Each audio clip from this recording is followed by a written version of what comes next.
नमस्कार, मी Kiran Palkar. Crime diary news channel मध्ये आपले स्वागत आहे.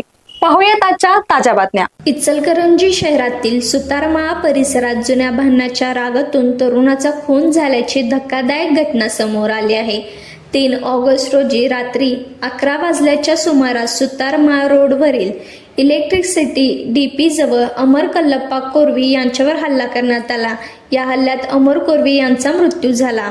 या प्रकरणी सुरेश भैरव कोरवी राहणार हातकलंगले आणि सूरज जाधव राहणार कोरुची याच्या विरुद्ध गुन्हा दाखल करण्यात आला आहे. पोलीस प्रशासनाने तत्पर तपास करत अवघ्या 3 तासाच्या आत या प्रकरणाचा छडा लावण्याची माहिती समोर आली आहे. तपासादरम्यान आरोपींची नावे आणि त्यांचे फोटोही पोलिसांकडून निष्पन्न करण्यात आल्याचे सांगण्यात येत आहे. मात्र दोन्ही आरोपी अवघ्या पोलिसांच्या हाती लागले नसून ते फरार असल्याची चर्चा नागरिकांमध्ये होत आहे. आरोपींचा शोध घेण्यासाठी पोलिसांकडून पुढील तपास आणि कारवाई सुरू आहे.